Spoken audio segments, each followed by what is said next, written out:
gathered here in the Memorial Museum of Cosmonautics in Moscow, Amélioration, in the place where thousands and thousands of people have come every day to understand how our cosmonautics is developing. Today we're here because a book has been published. Here it is, it's in front of you.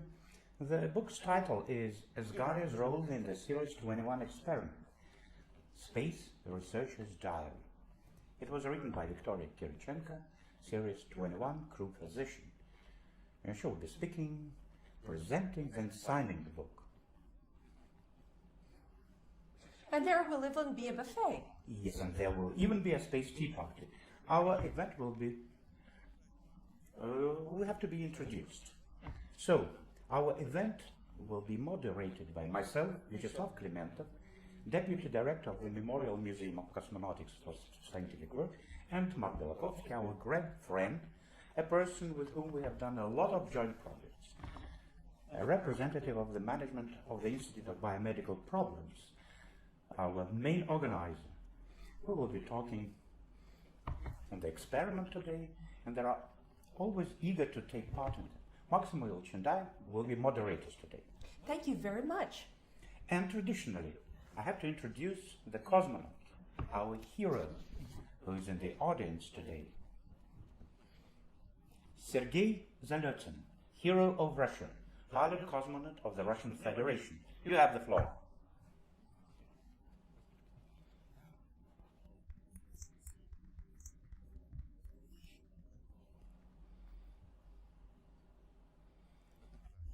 Dear friends, colleagues, thank you very much for inviting us to such an awesome event. We're indeed moving steadily towards performing the experiment on the first conception and birth of the first human child in space. Honestly, while I was preparing for my first spaceflight for 10 years, these questions didn't really bother me. But after the first flight, when I began to understand to some extent what space is, I often began to ask myself this question. How is it in general? Is it possible from a practical point of view in space?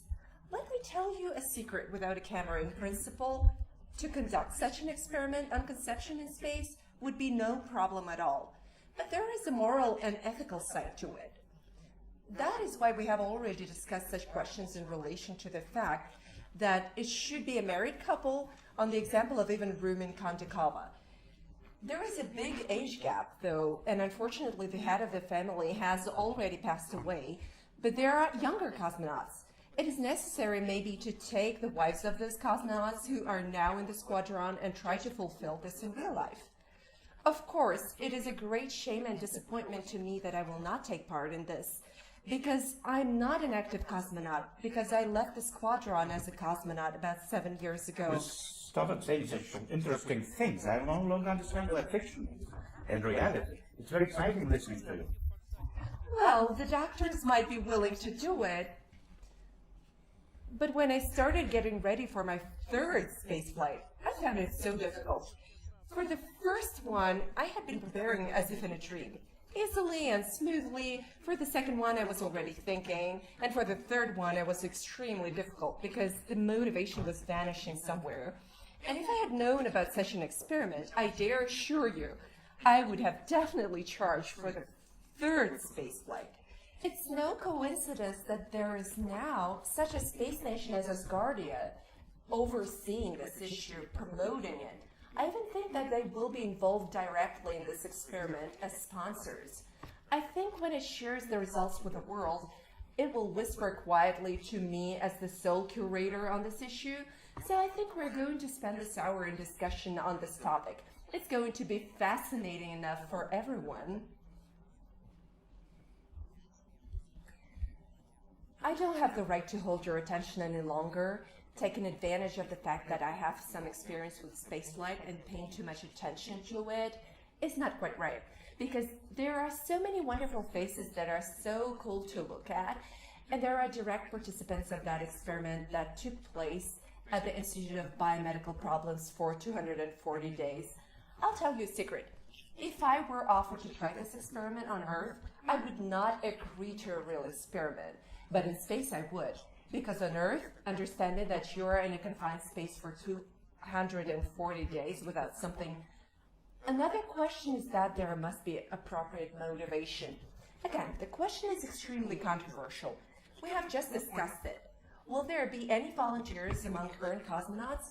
Of course, it is very difficult to take someone out of the ranks up for a year, knowing that someone has a prospect to finish exams and join the crew, because as you know, 10 years is an average preparation for the first space flight. And if you drop out of the ranks, this period could be extended. There are certain nuances. Let's say an experienced person, one who has experience in spaceflight, would agree to sit down for a year on Earth. There should be also a serious motivation. Myself and Vladimir, Deputy Head of Innovations in Space, have already considered this question and selected candidates. Tomorrow we will try to work it out in this direction. We have both a general and a colonel in mind. If we succeed, we will, but if we fail, it means that it is not our destiny. Many thanks to all of you. You're my colleagues. I love all of you. Have a good evening. Sergei Viktorovich, just one clarification. Wait, I have a question. I have a question about the general. You mean the general will be the first to fly? No, the general will fly as the facilitator on this issue. And as an experienced cosmonaut... 2 books worth of facilitated candidates who are willing to go and see how things are done in space. So... And then facilitators who have experience in spaceflight. It will be very difficult to identify such candidates. Colleagues, here's a suggestion. Maybe our crew commanders and Sergei could have their picture taken. I would be honored, especially since Oleg and I have been working together more than once. Sometimes we cross paths in Kaluga and then somewhere else. Well, let's to the stage then. Crew commanders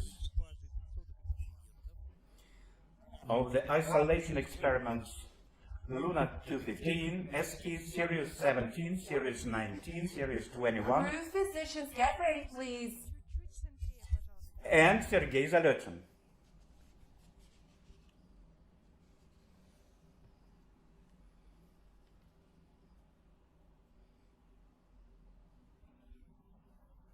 Thank you very much, Sergei Viktorovich. And one more request. Be patient for a little bit for the photo with the physicians. Physicians. Physicians are holy people to us. Crew physicians, you're welcome. Alexei, I can see you. We have them in white robes, and here they are in white shirts.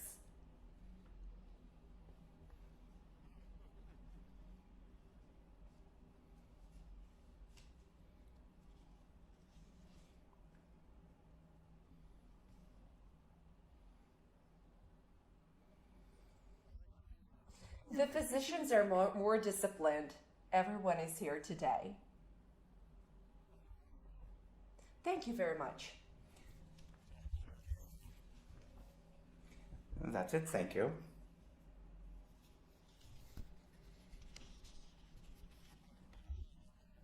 There is a phrase by one author, turn off recording devices, please. The gist of it is as follows. I've been asked for a transcript. I'll tell you.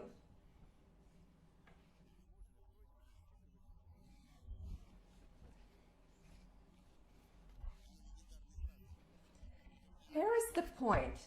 He has a legendary phrase. In space, when everyone is flying, it can be difficult sometimes. But if you think about the issues surrounding the ideological essence of our evening, in space, you lose control for 1 second and you're a father. Thank you for your attention.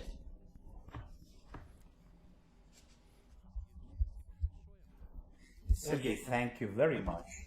And we do continue our agenda, our evening, maximum channel, right?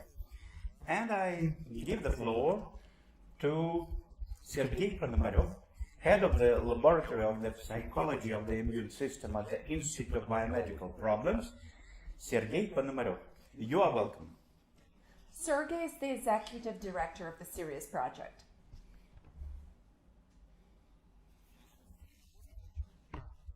Wonderful. Can we show the presentation on the screen? Thank you.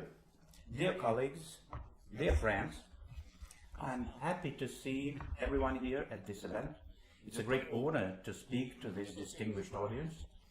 I would like to say just a few words about the experiments that we are currently running at our institute. The SIRIUS Isolation Project. I would like to remind you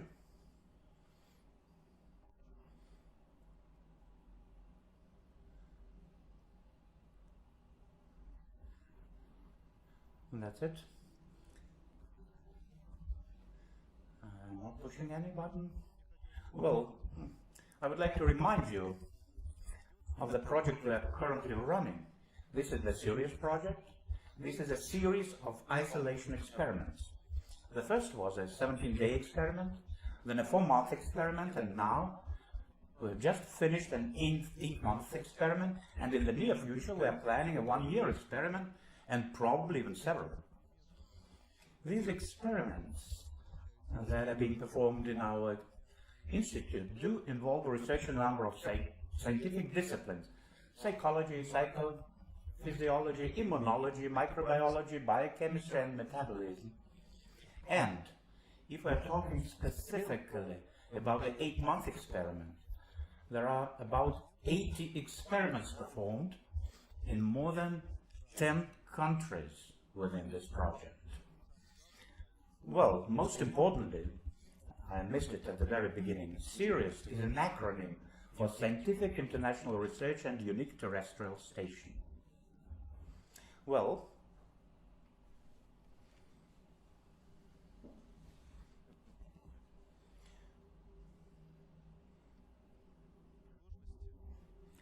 some difficulties again. It doesn't work properly. I've tried 4 times. Thank you. Bring your own one. Well, yes. So, just a few words about the experiments that we performed under this project. As I said, there were several directions. We are currently finalizing, presenting the findings. Almost on all the experiments there is data already, and I will now tell you about those which have already been processed and that we found most interesting. The first one, ophthalmological studies. There's been a decrease in vision identified, which is most likely related to the process of accommodation. Indeed, during this experiment, isolation affects accommodation.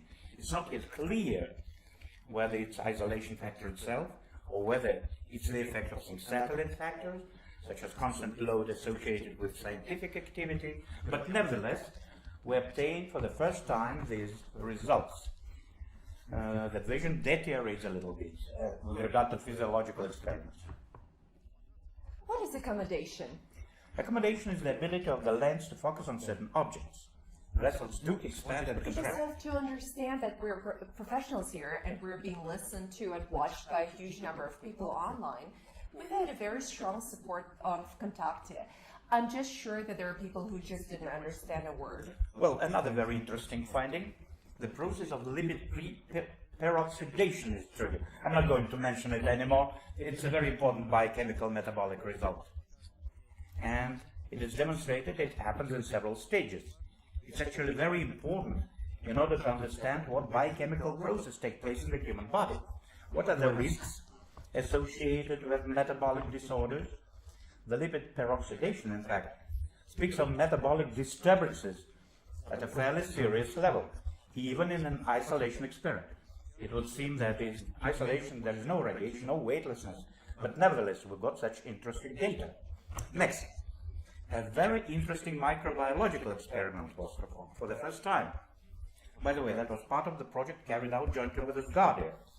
There was data that in the vaginal discharge of women, after the experiment, the number of opportunistic pathogenic microflora increases. It's not good, because such microorganisms can cause various diseases, lead to dysbacteriosis, and this, by the way, also relates to the question of conception during spaceflight. That's a risk. As a matter of fact, in all the experiments that are performed here at the Institute, the main goal is to assess the risks associated with one or another area of space activity and develop means to prevent such risks. Right, with due regard that there is no radiation and zero gravity. Right. In fact, the isolation factor itself has quite serious impact. I'm not even focusing on psychology, because it would seem that first all experiments are conducted in the interest of space psychology. But in other systems, physiological, metabolic, microbiological, we also see a lot of changes. This is due to the fact that their own environment, biosynthesis, is being formed. And all of those isolation factors, hyperdynamia and psychological stress, have a rather strong impact on the entire body. The body as a whole reacts to all those factors associated with isolation. Would you say this is happening for the first time? I mean, these experiments? This specific experiment was the first one. And globally? Yes, the experiment was the first one in the world. I'm definite. Sergei Alexeyevich, time is money. Today, they keep findings only, please. And one more finding, which overlaps in many ways with the previous ones. We found a decrease in the ability of B cells to produce antibodies. What does it mean? It means that immune function is impaired, particularly at the end of experiment, and one becomes susceptible to all kinds of diseases. It's one of the risks that cosmonauts can face, including the problem that has just been mentioned. This is very important. And subject of vaccination, immediately upon leaving the containment, it's not recommended to get vaccinated because the ability of B cells to respond to certain kind of antigens is reduced. Does the recovery happen quickly afterwards? In or is principle, it quite unclear quickly. yet? Within 7 days, it already begins to return to the usual norm. These are, in fact, all of the main findings that have been obtained up to this point. We do invite everybody to our next year's conference dedicated to the 60th anniversary of our institute, where these findings will be presented in more detail and in all areas. Thank you for your attention. I would like to add just a few words. It is December now, and basically our contracts with all of our partners are now coming to an end. Our task with Sergei Alexeyevich is to get the findings and reports from everyone, and a general report will be formed early next year. Materials are now being processed and reports are being submitted to us now. Almost all staff members, and this includes our international colleagues, have already submitted their reports. Psychology and psychophysiology are very important areas. An enormous amount of venerable materials are being processed now. Sergei and I talked to the head of this department. Unique materials for them, first of all. And I think that the final findings will be of interest to everyone. Thanks to Sergei for mentioning the conference. In fact, for those people who are sitting in the audience, know this. The rest of you who are following us now, our institute will be 60 years old next year. That's a significant occasion for us. As part of this anniversary, we will be holding a major international scientific and practical conference in November. We invite those who wish to participate.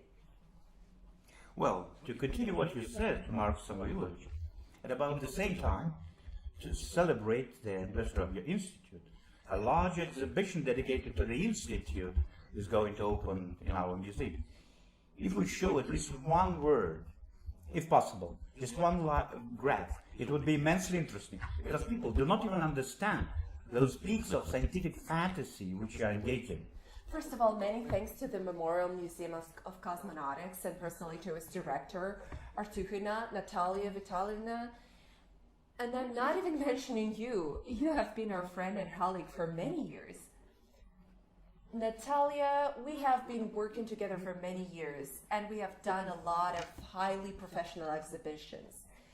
This is your home, but this is home. This is the home that is also ours now. I would very much like the young people who came to listen to us today to know that the Memorial Museum of Cosmonautics is always open to you. And if you want to come to the exhibitions and bring your children and parents, you will be welcomed here as our best friends. IBMP RAS is the password for us to welcome you with pleasure. Put the IBMP RAS password down. And you'll be able to visit the museum free. You're so money-minded, Sergey. Well, we'll resolve it in due time, offline. Don't even doubt it. Thank you.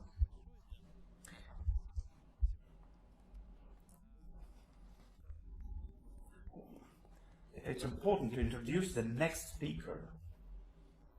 You have already heard this word, Asgardia, today. This is the space nation which has done a great deal to make these experiments happen. And I'm giving the floor to the Prime Minister of the Space Nation, Leonard de Winne. The Prime Minister, I'm sorry. Leonard, you're welcome. Where's my presentation? You don't have to push anything, just clap your hands.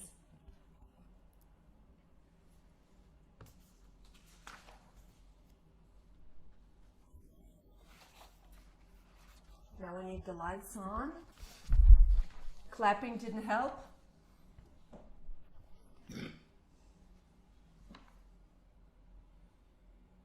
This is my second slide. Asgardia is the first space nation in the history of humankind. It was founded by our great compatriot, Dr. Igor Usher Bailey. On October the 12th of 2016, he announced the creation of Asgardia. It's only been 6 years, but it's already gone a long way. Asgardia is a fully formed nation. It has its own flag, coat of arms, anthem, and its own constitution. The constitution has already had its second birth. There was a referendum on the amendments, and one of the crucial changes is that a key mission of Asgardia has been written into the Declaration of Unity. It's item 2 on the screen that you can see now, the birth of the first human child in space to ensure the infinity of the human race in the universe. This is why IBMP and Asgardia signed a long-term collaboration agreement a year and a half ago, and within its framework, conducted the experiments that Asgardian resident Dr. Victoria Kirichenko performed in the SIRIUS experiment. I could do a better job on changing slides, but Asgardia is defined as an entirely democratic structure. It has the head of nation, elected by popular vote. Its first constitutionally defined 5-year term was recently ended, and the head of nation has been re-elected. Next week, on the 13th of December, there will be just the first ever digital inauguration of the head of nation. So, dear media representatives, you will receive an invitation just as you did for today's event. We look forward to having you all online on the 13th of December for the digital inauguration. A spoiler, it will be aboard Asgardia's digital space ark. There are also the Chairman of Parliament, head of the Legislative Branch, myself, the Prime Minister, head of the Executive Branch, and the Supreme Justice, head of the Judiciary. As you can see, we're all people coming from different countries, but united in a single space nation of Asgardia. For the first time in the history of humankind, people belong to a state, a nation, not by birthplace, not by language, not by ethnicity, but because they are united by an idea: salvation of humankind, eternal life in the universe, a peaceful one, for the benefit of all, equal use of outer space and the results of space research. Asgardia is building its economy. Asgardia's economic goal is to become one of the top 12 nations in the world in terms of economy. We have our own national digital currency, Solar. Asgardia has its own calendar. I won't waste your time on it. All of you who have received gift bags have the Asgardia calendar there. It describes how it works. It's universal, it works every year. As it is written on it, a non-leap year calendar, it's very convenient. Gradually we'll come to it. And of course, the main topic of our meeting today is the scientific mission. In order to ensure long-term human habitation in space, it is necessary to deal with artificial gravity. After all, we all live in gravity. It is necessary to deal with protection from space radiation. We're not protected by the atmosphere in space. And it is necessary to deal with issues of space embryology. That's why Asgardia is especially proud of Dr. Viktoria Kirichenko, who is a resident of Asgardia, who is a physician who works in the Institute of Biomedical Problems and performs experiments in the framework of Asgardia's scientific program. This is the big picture, the roadmap. The closest flight that will take place will be on the so-called space arc. Here's this picture right here. And then we will fly to the lunar arc and into deep space to ensure that humankind as a species will remain in the universe indefinitely, no matter what happens on planet Earth or when. We are for peace, we're for equality, and our motto is one humanity, one unity. I look forward to seeing you online on the 13th.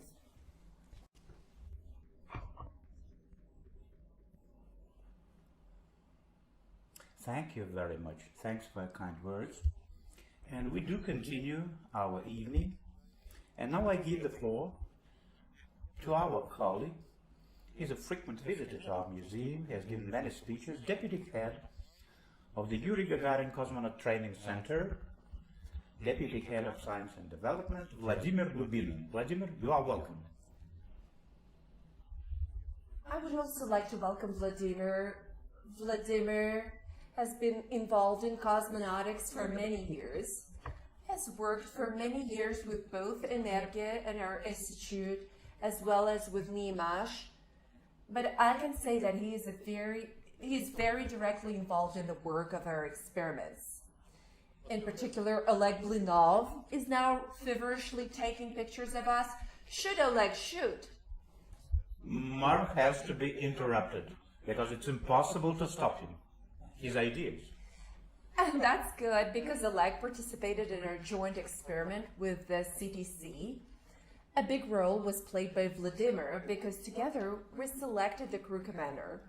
I'm going to let you know a terrible secret. And today we're going to talk about this. We have already begun the search for the SIRIUS-21 crew commander. Very stylish. Can I put it in very simple, dry language of people who have gone through school, received secondary education, then received a university degree, then completed postgraduate or graduate degree. In simple, dry terms, my supervisor once told me, we in the 50s were working on nonlinear effects. Anyone would have thought it was dabble, but 20 years later it turned out to be a weapon. I'm a serviceman.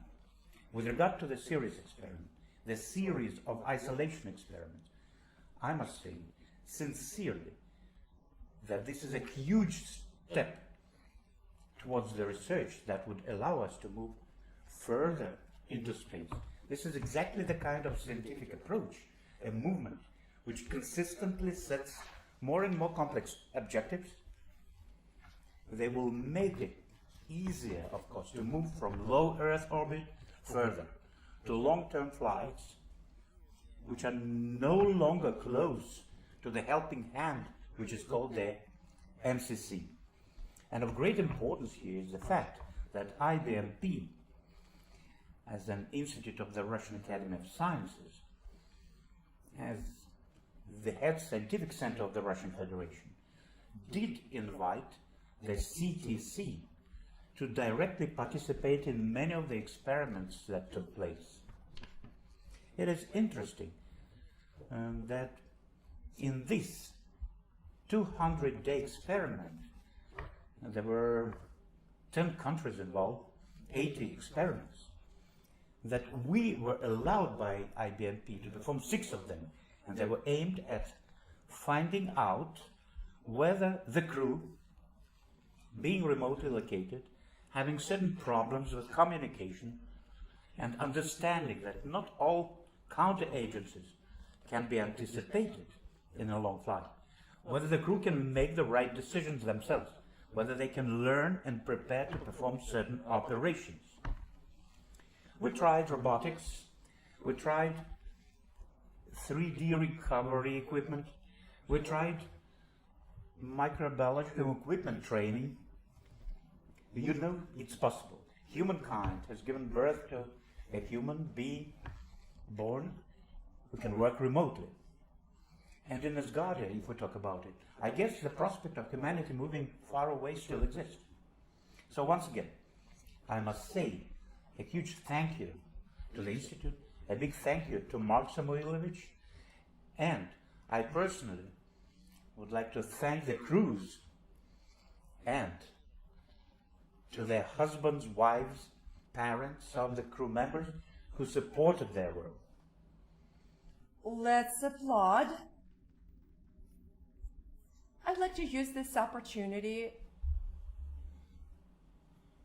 to award this diploma of participation as our project partner on behalf of the experiment management team.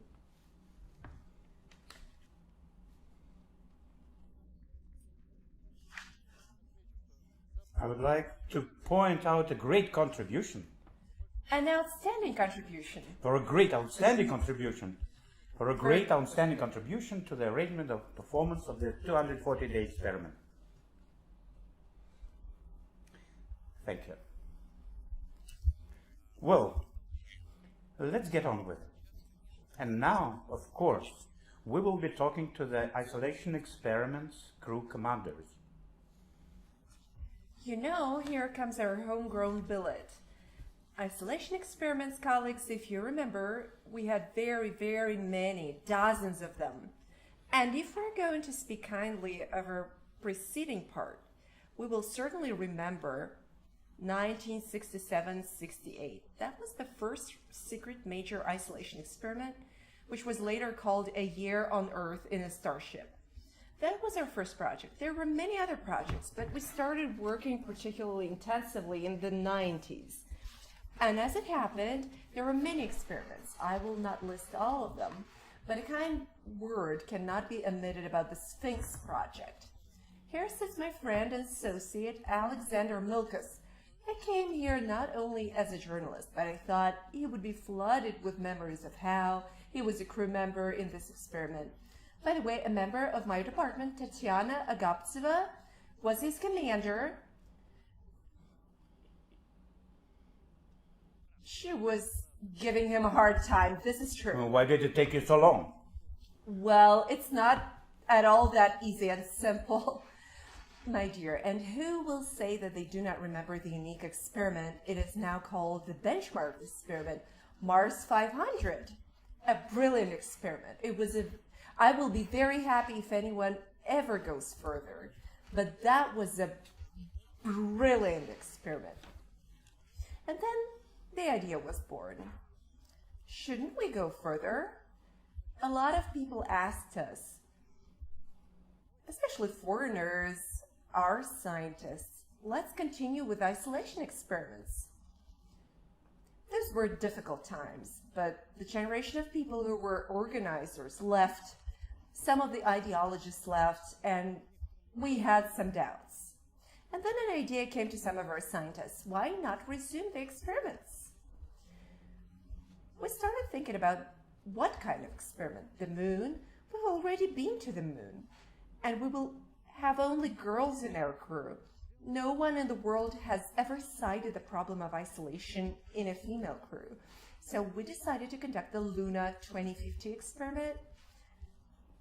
The person in charge of the experiment was Sergei Ponomarov, who has spoken here today.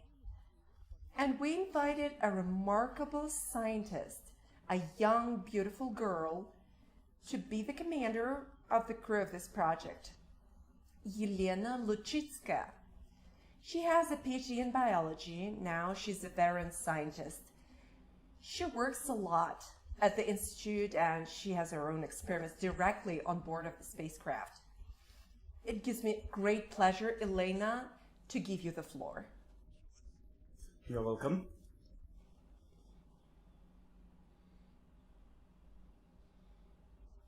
Thank you very much, Mark. You told almost everything. First of all, I'm very flattered to be here in the precincts of my favorite museum of cosmonautics. It's such a pleasure. As many of my friends know very well, I celebrated my most important birthday here. And of course, in such a company, with such people present, not only when my colleagues and those people who participated in the isolation experiments are here. These are the crews on duty and the organizers as well. And today I represent Luna 2050. Although, of course, I'm happy to say that I was not only lucky enough to participate in this experiment, but speaking of the moon, Mark, please note, as far as discipline is concerned, only the Luna 2050 crew is in full force today.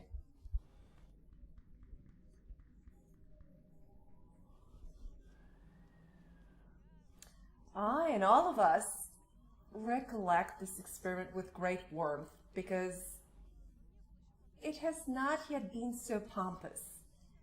We went here not for the glory, although of course it was very publicized. We turned from ordinary scientists into those who are interviewed, those who are invited somewhere. It all fell on us from somewhere. We chose our own clothes. We went out and bought our own groceries. It was all so kind, so family-like. And we're now honestly discussing something that we would love to do again.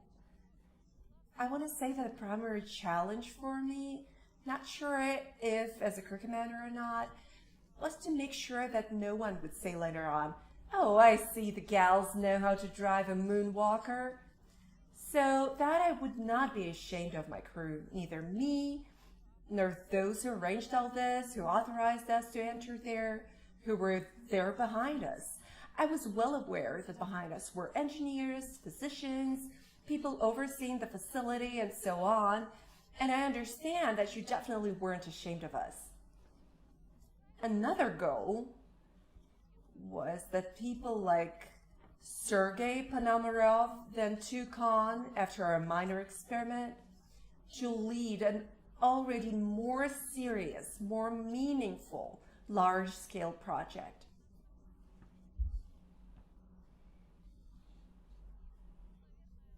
And I guess to finish, I would like to say that no matter what spectrum of emotions we experience inside as an isolation crew, I'm grateful to all of my fellow inmates, quote unquote, both for the laughter and the tears, and for every minute we lived through. The experience we had will stay with us for a long time. I'm not sure if everyone would immediately say that they're willing to do this again, but I think everyone would definitely say that they never regretted the experience. Thank you very much. Yelena has eaten all of our crew commander's time. We are doing so well on the schedule, and I have a lot to say about the moon too. Let's give the crew commanders a minute though, Mark. I'm lobbying another crew commander. Sure, go ahead. Okay, shall we turn the floor to Oleg then? Oleg, press secretary of our institute. Most importantly, a very good friend of our museum too. Good afternoon. Oleg, you have 2 minutes maximum. Today, I am acting not only as an institute press secretary, but also as the crew commander of the X-Keys 2-week experiment. It was within, so to speak, the SIRIUS project, and despite the fact that it lasted only 2 weeks as compared to 240 days, our crew, also a mixed one, was living in a much more confined conditions than the rest of the crew. We were simulating a flight to the moon aboard a small spacecraft like the Federation Closer to or Asgardia. Yes, but nevertheless, the crew was small and tight, with particularly no personal space. But the most important thing was that we practiced some of the elements for the future experiment, which means such small short-term experiments are also important, precisely because they allow us to test out some steps and find out what could go wrong. And there were a lot that went wrong, and which could be fixed later, so that it could do well on a 240-day experiment. There are some crew members here today. Not all were able to come. Some are working on the experiment as scientists, collecting data on other experiments. Once again, many thanks to the Institute for the opportunity to take part in this experiment. It wasn't the only experiment I was involved in, but a very interesting one.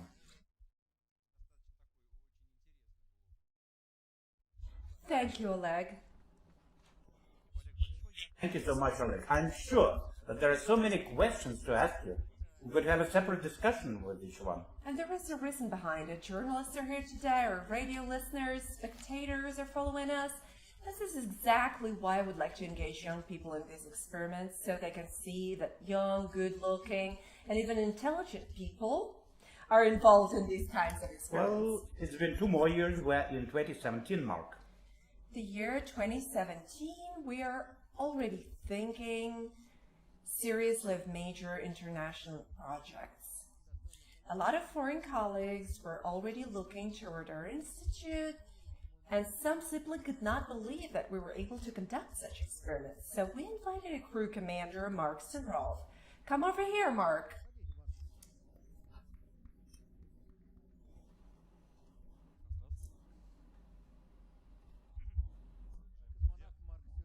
Cosmonaut Mark Sinrolf, who was the SIRIUS-21 crew commander.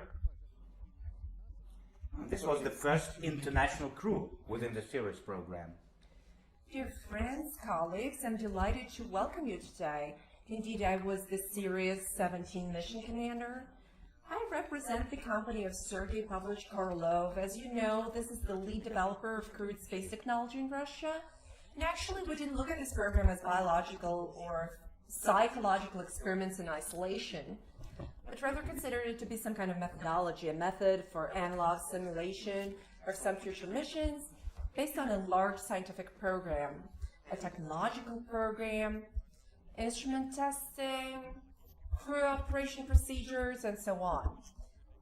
That's why a couple of our flight test team members, Evgeny Prokopyev and Daria Zhidova, participated in it and went through the school of this program, this project, and gained invaluable experience, which we're now applying in the development of the new Russian orbital station and the testing of the new Russian crewed spacecraft or roll, and I congratulate all of us in that. This is something that's not on TV and that one cannot find online, and trust me, we've been working hard on it from 8 to 8.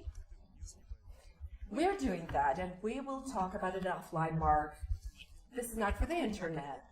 And for the internet, I'll tell you that SIRIUS-17 crew is the best crew in the solar system. Yelena Luchitskaya, Natalia Lisova, Viktor Fetter, Anna Kikina, and of course, our physician, Ilya Rukavishnikov. Do you want to remind us that Anna Kikina is not in the audience today? Well, we deliberately sent her off so that she wouldn't disturb us here today, or should draw all of the attention to herself, so it's better for us. Thank you very much.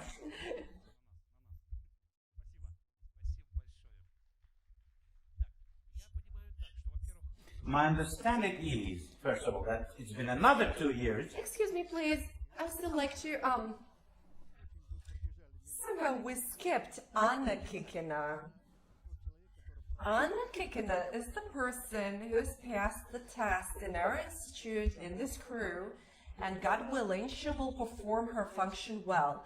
She's in space today. You all know that, and let God grant her good luck and health and a safe return to Earth. Well, you know, a few months ago, we gathered in this very room. Anna's mother was here, her aunt was here, and her friends from far away from where she lived. And we, as a group, we watched and rejoiced over the launch of the spaceship that went into orbit with Anna on board. Well, it's been 2 years and then another 2 years. Right, Mark? Well, the thing is that there was a wonderful experiment called SIRIUS-19, and the guys are present here for a solid reason. Evgeny Tarelkin was unable to come. Will someone say a word?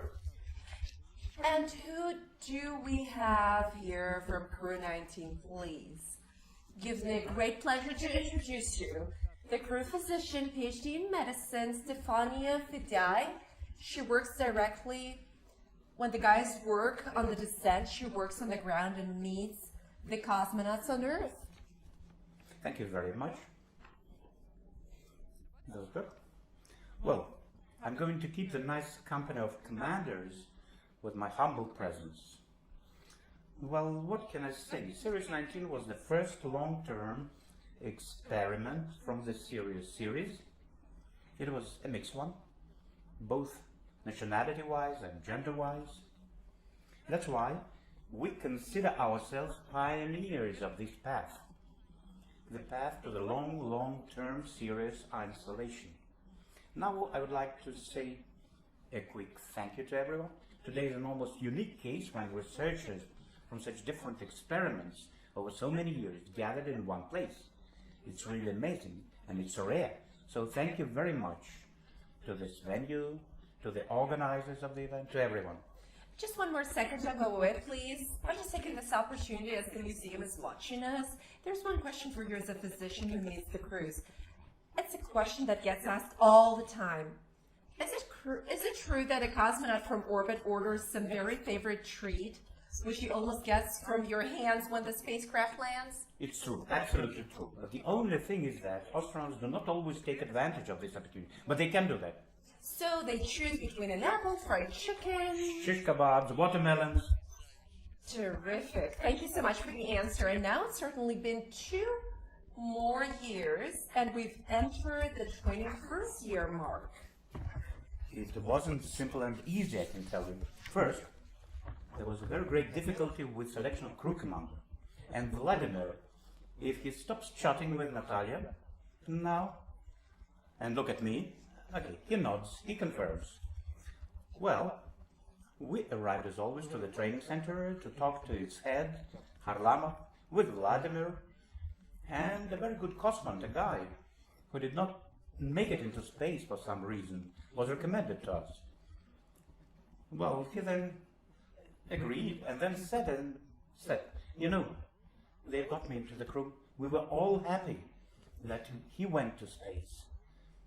It just so happened that I'm also happy that the Cosmonaut Training Center recommended Oleg Blinov, a wonderful specialist. And, Oleg, I'm so happy to work with you. You have the floor.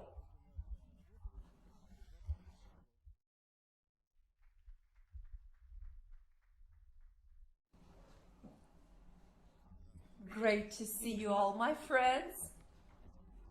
During this time, the Institute has really become very close to me. Our acquaintance occurred many, many years ago, but directly with many of you who are here, I have clearly, in a very close relationship, we have become friends. But I do want to tell you my story as I went through, given that I really wanted to be in space flight. But it just so happened that it got delayed. And then God Almighty heard me and gave me the opportunity to participate in a ground-based space isolation experiment, simulating a deep space flight.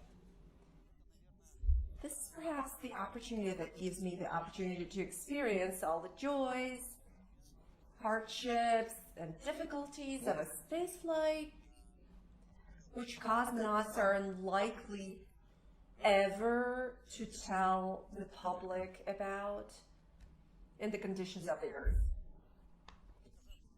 And having been in that experiment, I really felt a lot.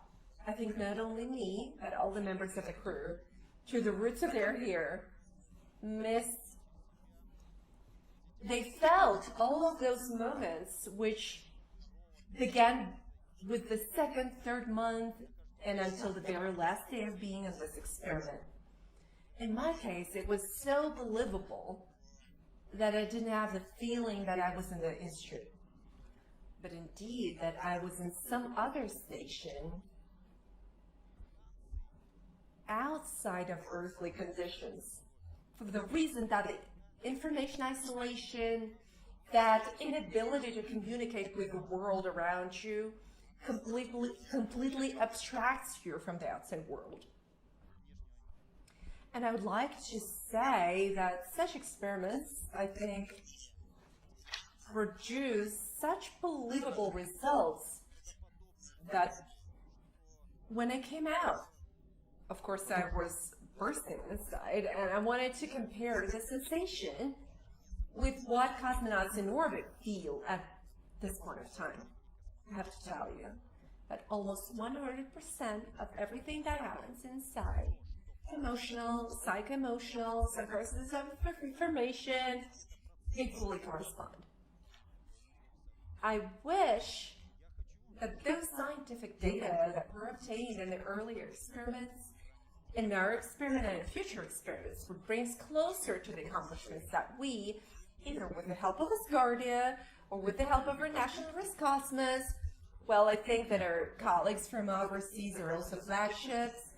Our eastern neighbors will also get closer to discovering deep space and life.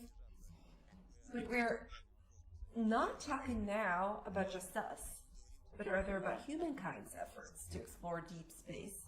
Good luck to everyone. I think that in a number of years, we will get a real space result. Thanks a lot, Oleg. Oleg, you're the honored master of sports. Concisely and up to the point. Also, try this one. Someone here, Lena, how far away are you? You have been bragging about your whole crew being here today. And Brunov has his whole crew here too. Because he's the commander. He's here. The crew physician is here. And the 3 other guys who are absent, they wanted to participate with us. Please, if you can, do a salute from our volunteer friends who participated in this crew. Video, please. And the sound.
Lena to winner.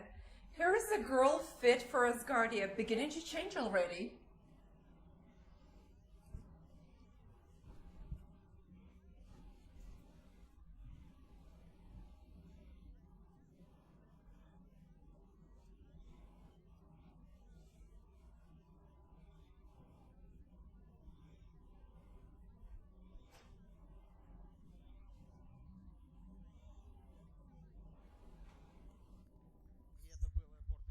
That was a flight engineer, Ashley Kowalski. And now, a researcher, William Brown. Hello, everybody. My name is William Brown. For those of you who don't know it yet, I was a SIRIUS-21 crew member together with Victoria. Today, I would like to give a shout out to my colleague who shared a capsule with me for 8 months, facing many challenges we were experiencing together. I would like to say the following. Great job, Victoria. This is a really important moment for you since you're telling your story. And as you're telling your story, of course, you're telling our story and the SIRIUS-21 story. And the story of SIRIUS-21 is an important moment for the world, our society, and science. We went through this together. And I really look forward to visiting you guys to tell you this in person. Unfortunately, I currently don't have an opportunity to do that, but I do hope to get this in the future. I wish you a nice day. Great job once again. See you later. Bye. Salad, the researcher.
very nice to see all the crew members of the SIRIUS-21 project experiment.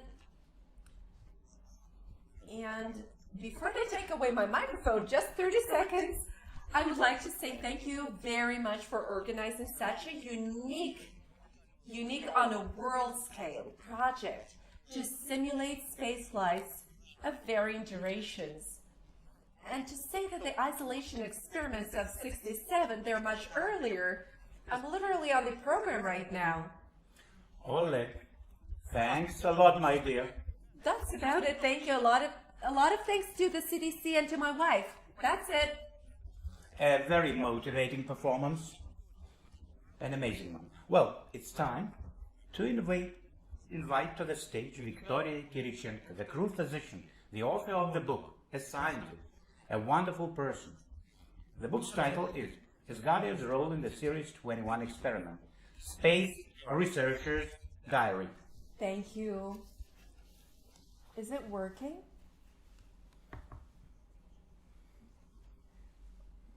My presentation, please.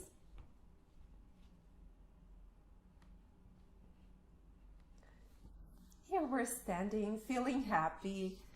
This is the first day of our isolation and we're still happy.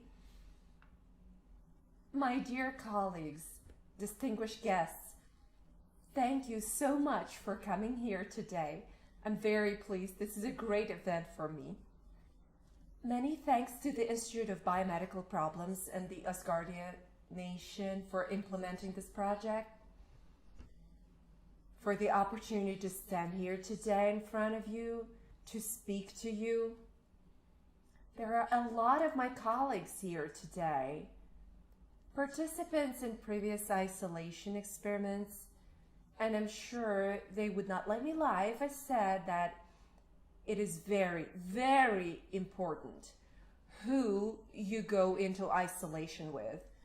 Because until you're isolated in a pressurized facility, you do not know what will happen to you, what you will encounter.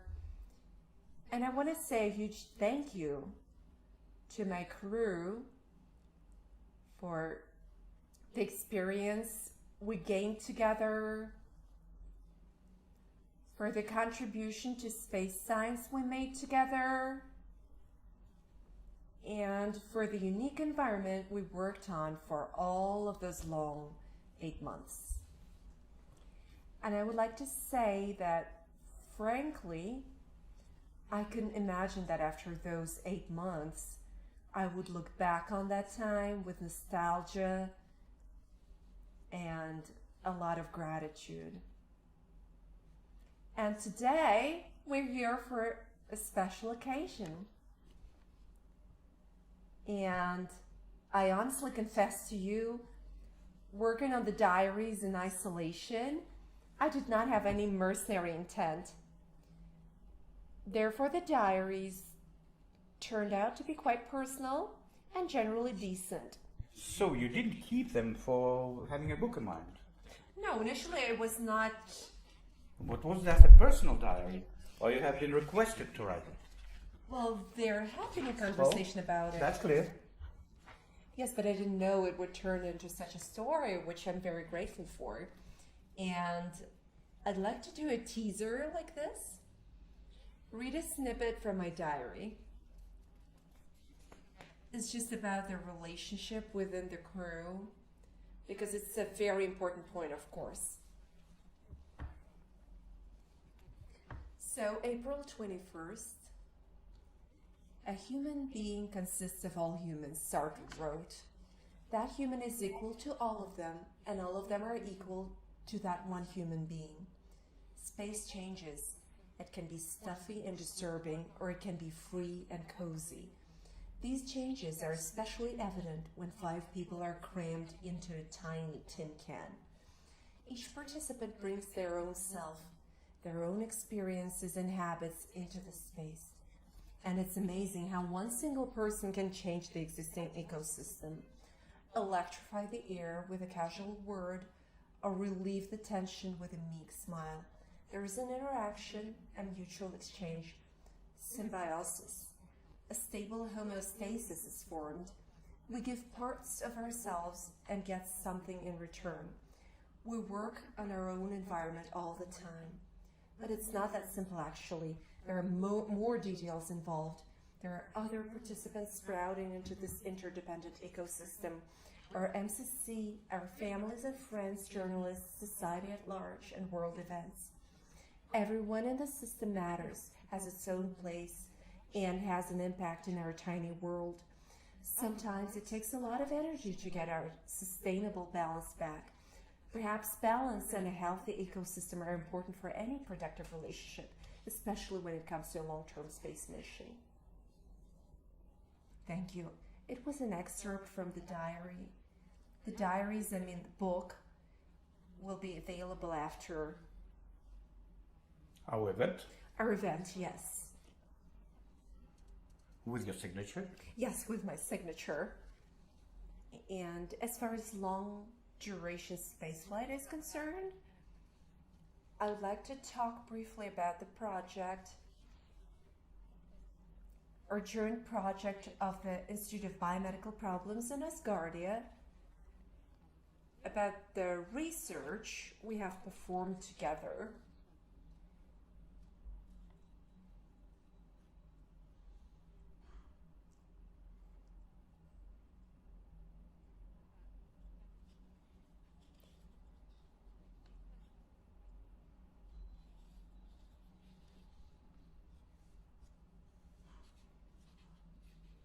Here I would like to say that we had certain goals and objectives.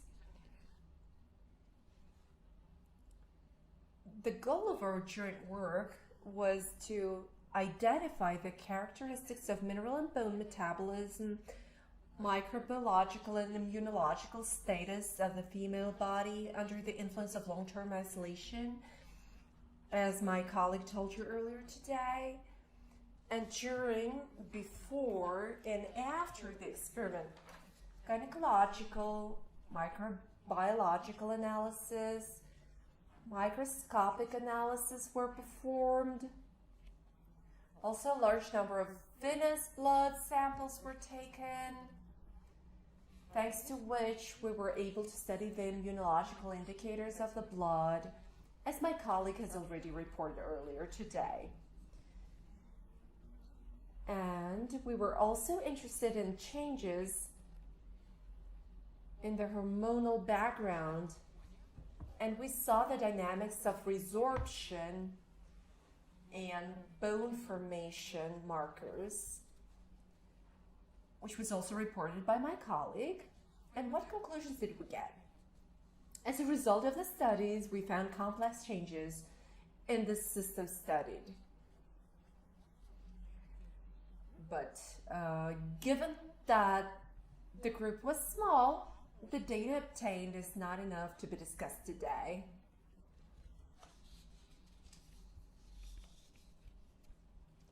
Therefore, this topic is relevant. The study of the female body in spaceflight and the factors of spaceflight that affect the female body.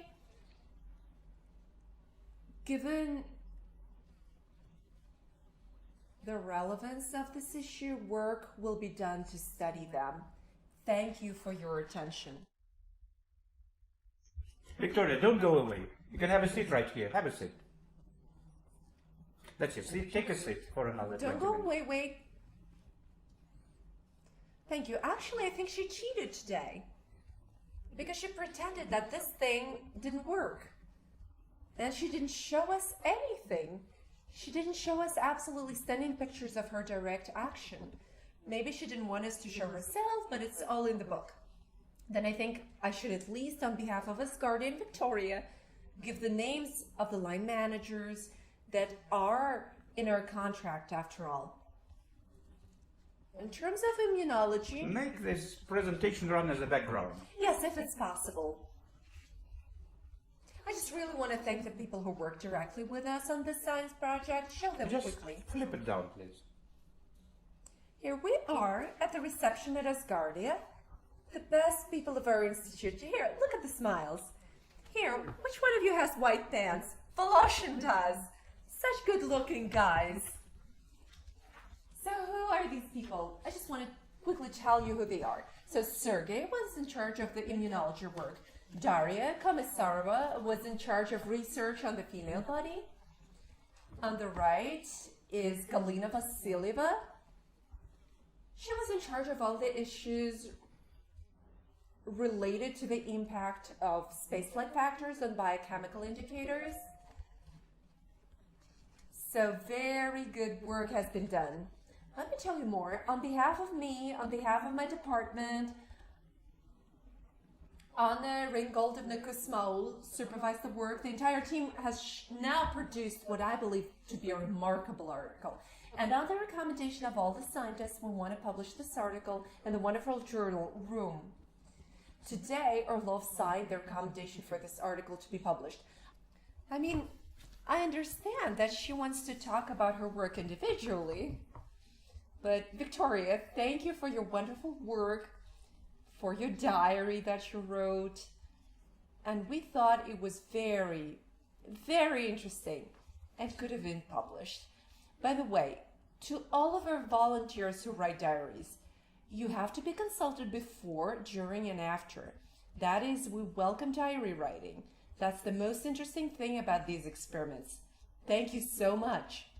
Before Victoria starts signing books for you, I'd like to perform a very satisfying function. Maximus, before that pleasant function, you still have a speech schedule. Yes, it's really important. Well, that's actually the reason why I came here. Yes, actually, it's very important because people are waiting for it. Let it be short, but very interesting. So I give the floor to Mark Samuilovich Belakovsky about the plans for the SIRIUS project. Now, everyone who listens to us, especially those who listen us on the internet. It's probably due to my excitement, because that's the most important thing I came here for today. The decision has been made to begin preparations for the SIRIUS-23 experiment.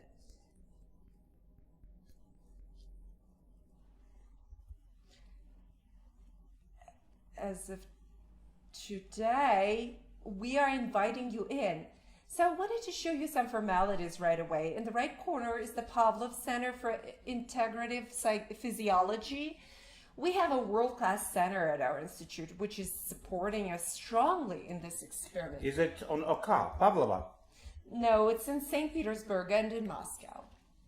This is a state program under the auspices of the Ministry of Science and Higher Education. The experiment will last for 1 year. It is to commence in mid-November of 2023. Well, we have discussed it with Sergei. I think that we will start it somewhere around November 28th. The location is the ground experimental complex. Next slide, please. Well, here are the requirements for those volunteers who would want to participate. Well, it's pretty clear. It's men and women. We're recruiting 12 candidates, 6 main ones and 6 backup ones. We'll try to make it 3 women, 3 men, or maybe 2 women, 4 men, or vice versa. Age is always 30 to 55, but those who will suit us could be as young as 28, and so on. So, who do we need in terms of professional preferences? We need physicians, computer engineers. We'd like to invite anyone who's interested. I'd like to invite not only our volunteers from Russia, but also those from other countries.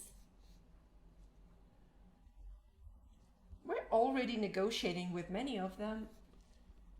I already mentioned that we've been to the training center and we've talked to people in Energia. Although first and foremost, we want people who are interested in cosmonautics. Next slide, please. Here's the work schedule. In fact, we're already starting on November 28th. We don't have much time left. Just 11 months and off we go. That's why I would like to ask all the volunteers present here. If you have someone, friends, colleagues who want to participate, we'll be glad to invite those people. So go ahead, SIRIUS-23. Thank you, Mark Samuel. Very optimistic. Thank you. Well, now, you wanted to give a pleasant stage of some kind. Yes, well, colleagues, we have already dealt with the Cosmonaut Training Center. We're very grateful to you, Vladimir, and to your glorious organization. Today, we want to award diplomas to those organizations that work directly as our partners. Not just for the fact that we're friends, but also for the fact that they've also worked directly with SIRIUS. And I would like to present a diploma of gratitude to the Memorial Museum of Cosmonautics for their great contribution to their organization. The Memorial Museum of Cosmonautics Director Artyukina Natalia.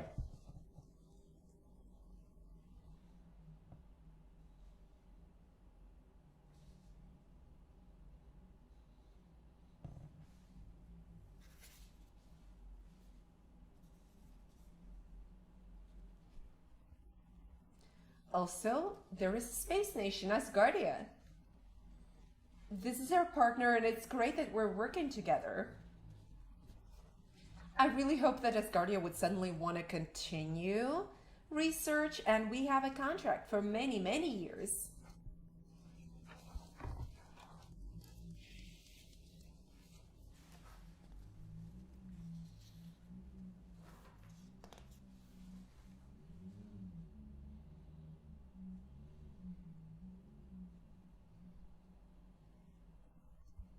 And also, I don't know if he's here or not. He's here. I can't see Alexander. It's all very well organized, yes. Oh, Alex, hi. Alexander, come out. My dear friends, many of you tried Cosmopete food during the experiment. You know it, right? Some of you liked it, some of you... Liked it immensely. Oh, how well said, liked it immensely. So, you can thank Alexander for this work. They're our partners. He's the head and founder of Cosmopete.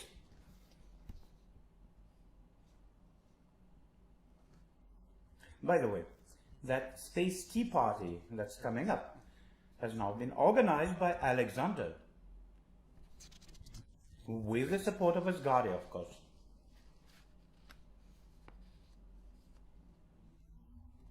A little joke, if I Come may. on. One of those from the audience called me today saying, "Could we start with a buffet?" And I said, "No. All right, I'll turn up anyway." Friends, thank you all for being here today. And anyone who wants to get a book as a gift can come up. Victoria will give you this book as a gift. Whoever wants it signed, and whoever doesn't need it signed, you can come and get it too. Let's put it this way. No, we're starting a real autograph session, like grown-ups. Wait a moment, wait please. You can have your pictures taken, you can take a picture, take your book. But while the autograph session is in progress, you have an opportunity. It will last exactly 15 minutes. You just can walk around the museum yourself, and let's agree as follows. Exactly just a second, don't at leave yet. 17:45, we meet at our space cafe, Zlot, which Alexander runs. You won't get lost. The entrance to the cafe is by the entrance to the base station Mir. And that's where you, Mark, what do you want to say? Guys. I have a suggestion to all the volunteers who participated in the experiments, who were there participating, who were stand-ins. Get together here on the stage and sit down right here. And we'll all take a memorial picture together. IBMP supporters, all supporters of experiments.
on stage today, in the newspaper tomorrow. At least in our social networks, it will appear tomorrow, for sure.